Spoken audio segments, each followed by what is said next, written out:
Madame et messieurs membres du jury, chère contradictrice,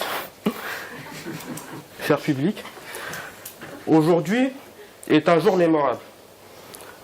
Ma contradictrice a osé essayer de nous convaincre qu'on peut faire une omelette sans casser des œufs. Moi, Abdulkader Gassama, fervent défenseur et représentant de l'association des omelettes, je suis venu sauver le monde de cette énorme calomnie. Qu'est-ce qu'une omelette? C'est un délice culinaire, l'un des meilleurs plats du monde, qu'elle soit fondante, très cuite, baveuse ou déliquescente, elle glisse dans la gorge, elle caresse la langue, elle chatouille les narines, elle nous fait pleurer de bonheur. Quant à sa préparation, on peut l'imaginer de plusieurs manières. De l'omelette nature à l'omelette norvégienne, jusqu'à l'omelette iranienne, chacun a sa chacune. Mais un point fait l'unanimité. Il n'existe aucune recette d'omelette au monde où l'on ne casse pas des œufs à un moment ou à un autre. Peut-être que ça existe sur Mars ou sur Saturne, mais il faudrait déjà qu'on y trouve des poules. Et pourquoi? Pourquoi personne ne fait d'omelette sans casser des œufs? Pourquoi personne ne se pose la question? Eh bien, tout simplement car ça part du bon sens.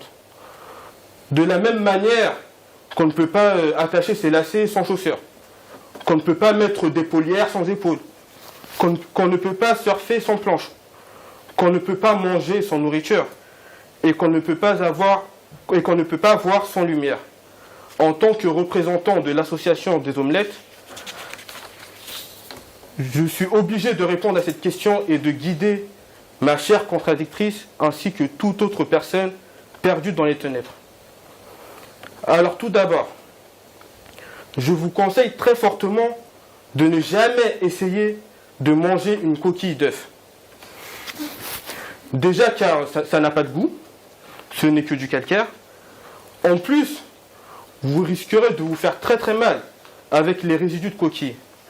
Et enfin, vous pourrez être contaminé par un grand nombre de résidus qui se trouvent sur les coquilles, comme les pesticides, les métaux lourds tels que le plomb, le mercure, etc.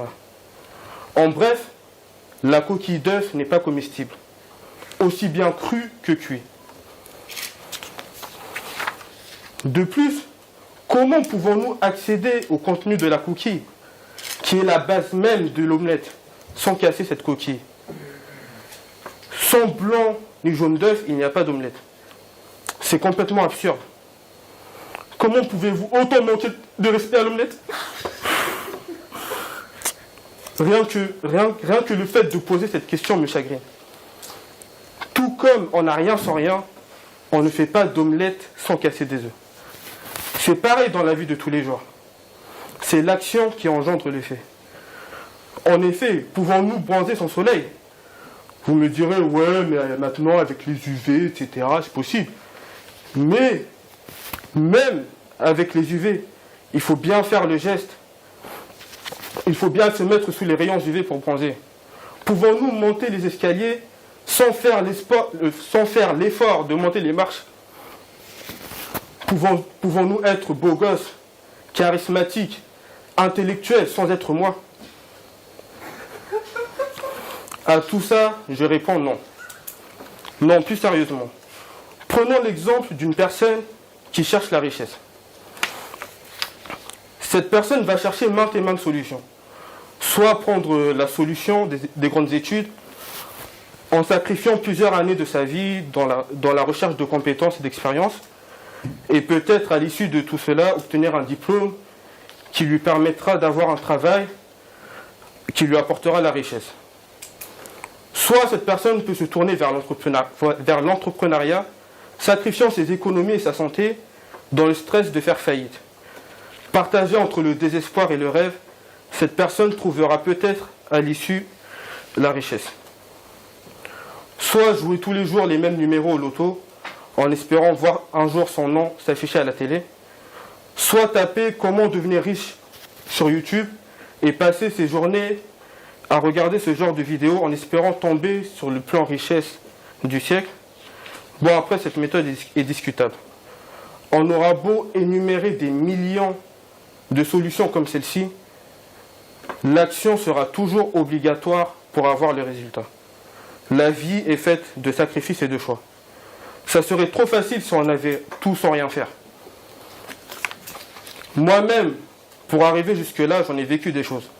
Pour être de ce monde, il a bien fallu que ma mère me porte 9 mois en aide et qu'elle subisse les douleurs de l'accouchement.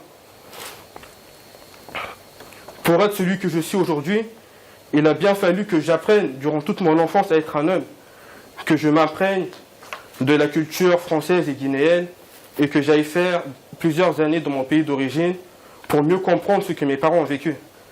Pour être en master aujourd'hui, il a bien fallu que je m'accroche aux études, que j'ai mon bac, que je fasse des nuits blanches avant les partiels. Nos vies sont faites de sacrifices et de choix. Nous cassons des œufs sans arrêt pour faire des omelettes. Merci.